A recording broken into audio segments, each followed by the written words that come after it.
warahmatullahi wabarakatuh. Saya Asri Azmi Arfidiana dari kelas 6B. Di sini saya akan membuat menu, contoh menu untuk pasien irritable bowel syndrome. Di sini saya akan membuat menu guna memenuhi tugas UAS mata kuliah gizi klinik komprehensif dengan dosennya itu Ibu Filza Bazilina. Ini saya akan menjelaskan dan memaparkan apa saja bahan makanan yang digunakan untuk menu makan siang dan selingan pagi untuk pasien IBS. Di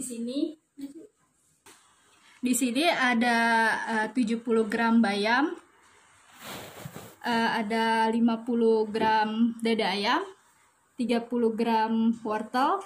Di sini ada beras 50 gram dan nantinya akan dibuat nasi tim menjadi 100 gram. Di sini ada jeruk manis dan di sini ada tempe 50 gram.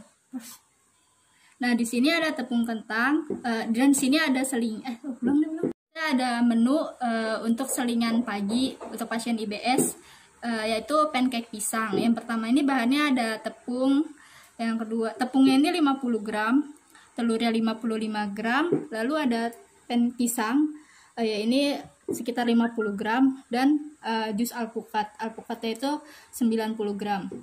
Nah, mari kita buat makanan. Mulai persiapan untuk bahan makanannya. Di sini saya akan mencuci beras.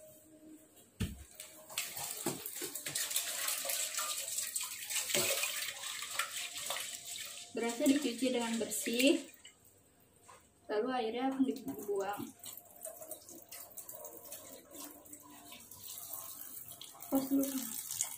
Mencuci beras dengan bersih, selanjutnya memastikan air rebusannya sudah mendidih.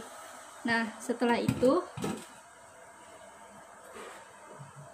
masukkan air untuk beras sekitar 100 ml. Lalu setelah cukup, masukkan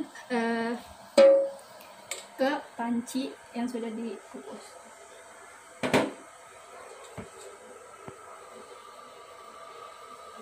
Sambil diaduk-aduk, tunggu kurang lebih sekitar 20 sampai 30 menit. Selanjutnya untuk persiapan sayur bayam wortel, pertama kita cuci bersih dalamnya, lalu tiriskan dan juga wortel dicuci bersih.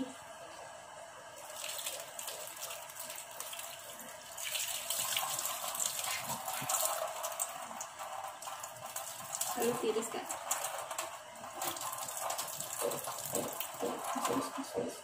Selanjutnya, setelah sayur-sayuran sudah dicuci bersih, kita akan melakukan mengiris bahan untuk sayurnya. Yang pertama itu ada bawang putih 2 siung, kurang lebih 2 siung, dan bawang merah 2 siung. Lalu bawang putihnya diiris tipis.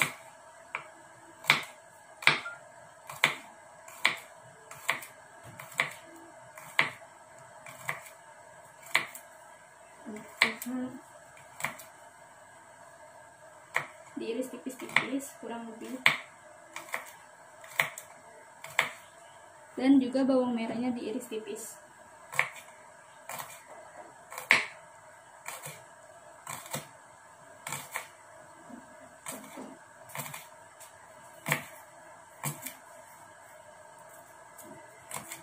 Satu lagi diiris tipis mungkin.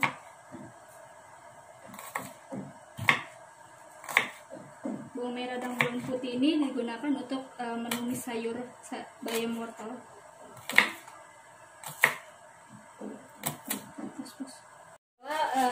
Bawang putihnya sudah teriris, lalu kita akan membuat sayurnya. Pertama, masukin kurang lebih 1 sendok teh minyak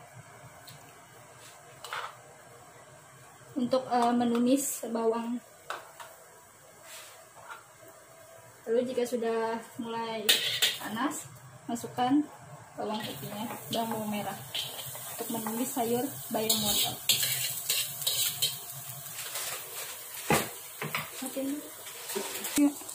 Lalu saat bawangnya sudah mulai harum dan mulai agak kecoklatan, masukkan sekitar 150-200 ml air.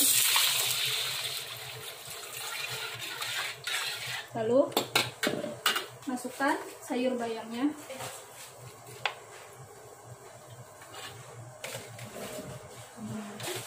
Dan juga wortel.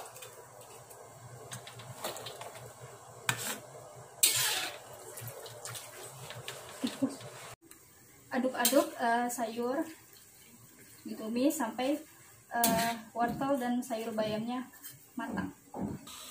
Ini proses pemasakan sayur bayam wortel.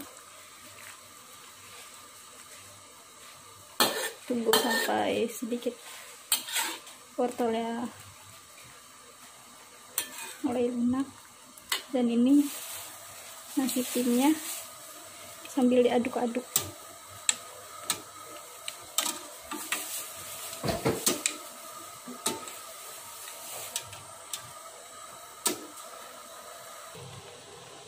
Nah, setelah mulai mendidih dan wortelnya sudah mulai lunak, bayamnya sudah siap untuk disajikan. Selanjutnya kita akan membuat ayam panggang. Di sini ada bumbu-bumbunya. Yang pertama ada bawang merah, bawang putih, lengkuas, daun salam, dan serai. Ini akan kita haluskan bumbu-bumbunya. Nah, setelah bumbu-bumbu yang tadi telah dihaluskan seperti ini, lalu kita akan campur ke ayamnya. Diratakan setiap sisinya, kurang lebih seperti ini, dan biarkan sekitar 10 menitan. Lebih 20 menit nasi timnya sudah mulai melunak dan ini sudah siap untuk disajikan. Nah, setelah bumbu dan ayamnya diungkep selama kurang lebih 10 menit, lalu akan kita panggang di atas teflon.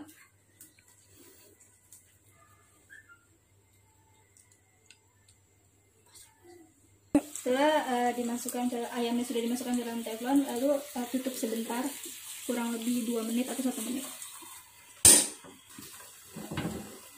Nah, setelah kurang lebih 1 menit, kita balik dulu ayamnya. Tunggu sampai bumbunya kering, lalu setelah itu bisa diberi kecap. Dari ayamnya sudah mulai meresap dan kering, kita bisa campurkan kecapnya sedikit demi sedikit di setiap sisi.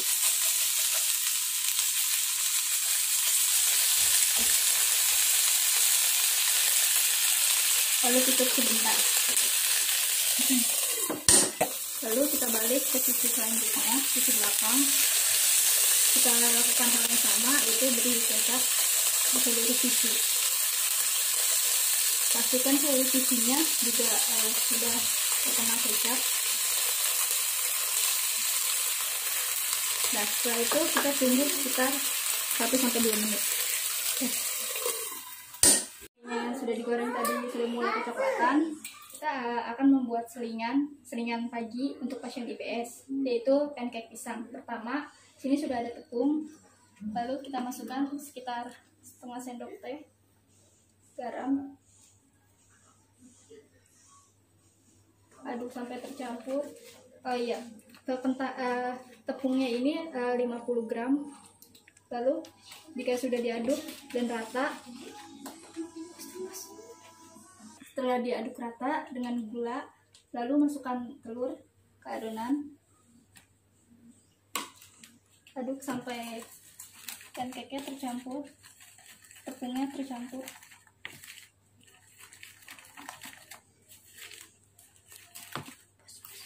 Sudah mulai tercampur, terus kita masukkan kurang lebih 50-100 ml air. Aduk sampai cair, sedikit cair dan kental.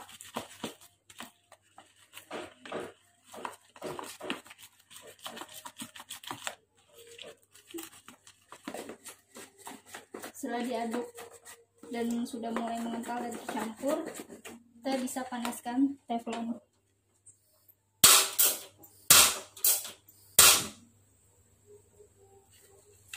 Dan sambil menunggu teflonnya panas, kita bisa mengaduk agar tidak ada tepung-tepung yang masih menggumpal.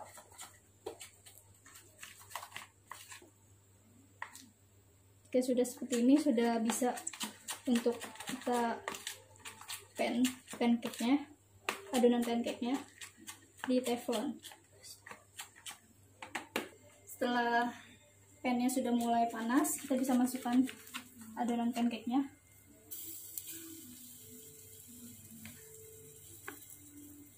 Kecil-kecil saja karena kita akan membuat menjadi dua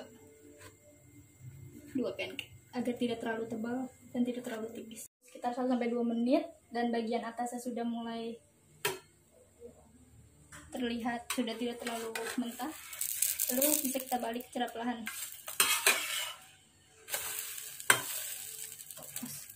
Akan membuat pendampingnya selingan, yaitu jus alpukat. Ini alpukatnya 50 gram kurang lebih. Kita masukkan ke dalam blender.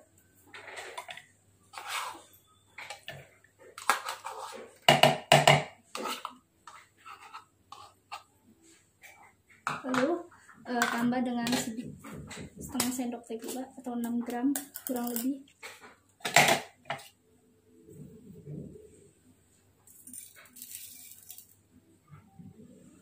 Dan setelah itu masukkan kurang lebih 100 ml air. Setelah itu lalu kita akan memblender alpukatnya.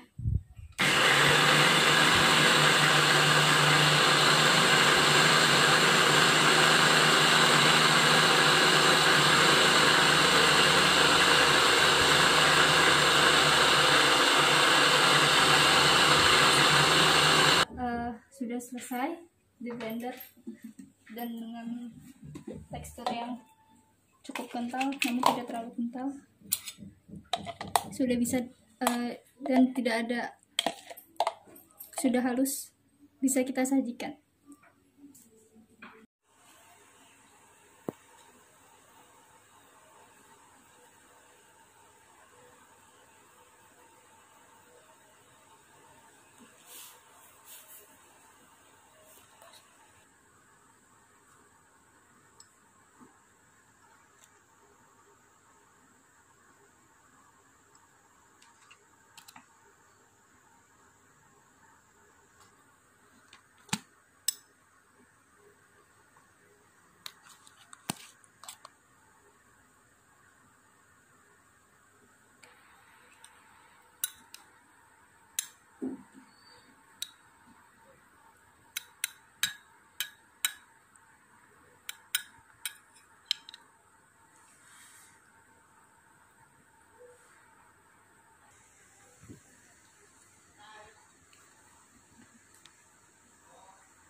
Warahmatullahi wabarakatuh.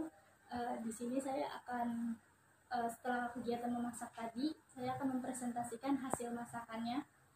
Yang pertama itu menu ini dibuat untuk pasien dengan penyakit irritable bowel syndrome, yaitu atau sindrom kolon irritable, yaitu gangguan kronis pada saluran pencernaan yang ditandai dengan adanya nyeri perut dan perubahan kebiasaan buang air besar.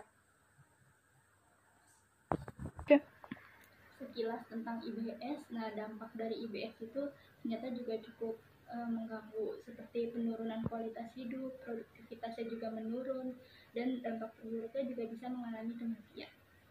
Nah, kenapa IBS dapat menurunkan produktivitas dan kualitas hidup?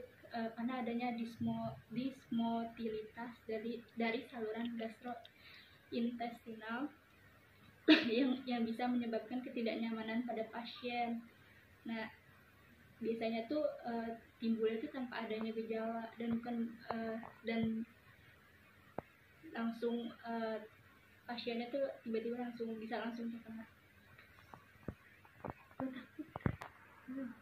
Dan juga dampaknya itu menimbulkan ketidaknyamanan pada pasien yang mengalami IBS. Nah, terdapat beberapa faktor yang bisa menyebabkan terjadinya penyakit IBS.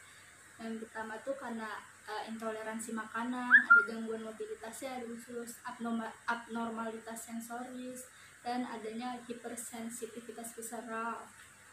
Terus faktor yang mempengaruhi kerja usus itu bisa dari psikologi, mulai dari stres dan emosi, lalu ada rentan terhadap beberapa makanan, lalu bisa juga dari ada keturunan gen, hormon, dan obat-obatan. Nah, IBS ini faktor risikonya meningkat pada pasien yang telah mengalami kasus infeksi pada kasus sebelumnya. Jadi penyakit sebelumnya dia tuh udah ada penyakit infeksi. Nah, itu bisa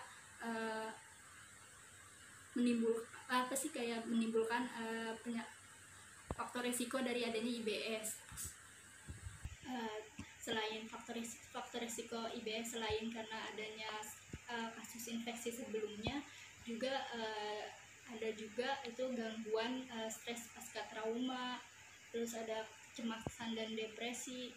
Nah, biasanya diet yang diberikan untuk pasien dengan penyakit IBS itu diet low food MAD, atau yang bisa disingkat itu rendah oligosakarida, disakarida, monosakarida, dan polios.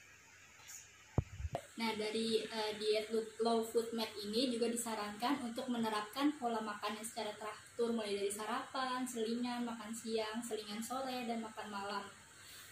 Dan porsinya itu sebisa mungkin itu porsi kecil namun sering. Nah, intervensi yang digunakan dari pasien IBS dengan diet low food MAD ini menurut British Dietary itu merekomendasikan untuk makan dengan makan utama 3 kali dan menu selingan itu 2 kali, yang seratnya itu cukup, tidak terlalu banyak dan tidak terlalu sedikit. Lalu makan dengan tenang serta mengunyah dengan benar. Hindari makanan tertentu seperti makanan yang mengandung lemak yang tinggi, pedas, minuman yang mengandung kafein seperti kopi, lalu bahan makanan kacang, kubis, dan minuman yang mengandung karbonasi atau soda. Nah, tujuan diet dari low food MAD ini yang pertama ini mencegahnya diare, sakit pada perut, dan kembung yang berlebihan, lalu mempertahankan status gizi pasien agar tetap normal. Nah, prinsip dietnya itu diet low food MAD dengan porsi kecil tapi sering, dengan bentuk makanannya itu lunak dan diberikan secara oral. Syarat dietnya energi yang diberikan itu cukup atau sesuai dengan kebutuhan pasien. Lalu protein yang diberikan itu 10-15% dari total kebutuhan. Lemaknya diberikan 25-30% dari total kebutuhan, dan karbohidratnya itu 55-60% dari total kebutuhan. Nah, untuk kebutuhan zat gizi mikro yang terutama harus dipenuhi itu adalah asupan serat yang diberikan untuk pasien IBS ini sekitar 20-30 gram per hari. Nah, dari presentase itu didapatkan kebutuhan untuk wanita umur 35 tahun dengan penyakit IBS itu energinya itu 2150, yaitu dari AKG 2013. Dan proteinnya itu 15% dari 2150, yaitu 72 gram. Karbohidratnya itu 55%, ya, atau 295 gram. Dan lemak yang diberikan 30%, yaitu 72 gram. Proteinnya itu 80 gram. Untuk kebutuhan zat gizi mikro, serat terutama yaitu 20 sampai 30 gram per hari. Nah, cairannya itu sebisa mungkin 3 liter atau dengan rentang 1,5 sampai 3 liter per hari.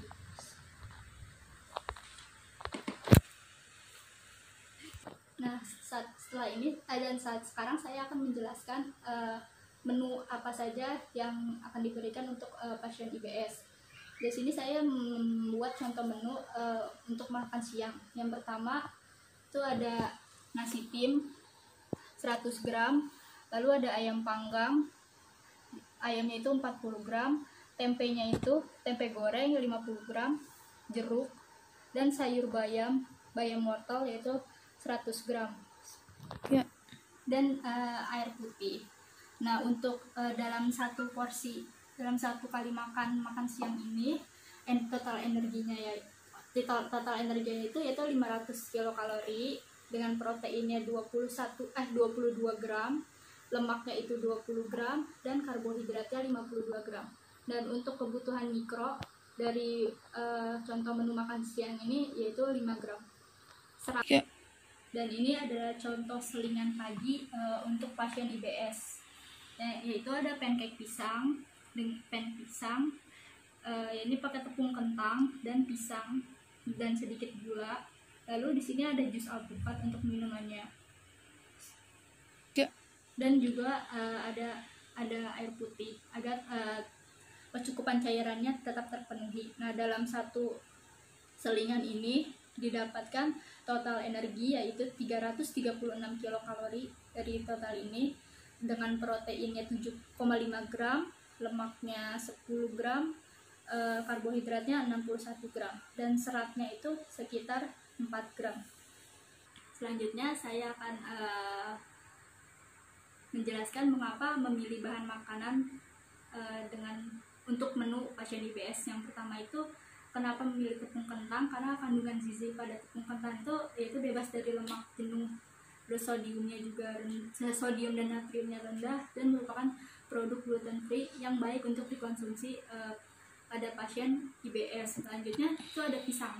Pisang itu memiliki kandungan zat besi yang tinggi, vitamin C yang tinggi, dan juga asupan seratnya yang tinggi.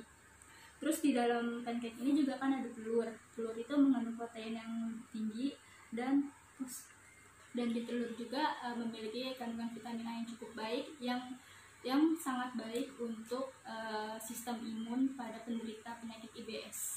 Kita ada jus alpukat. Kenapa memilih alpukat? Karena alpukat ini memiliki kandungan serat yang cukup tinggi dan merupakan lemak tak jenuh yang bagus untuk tubuh, terutama bagi penderita IBS.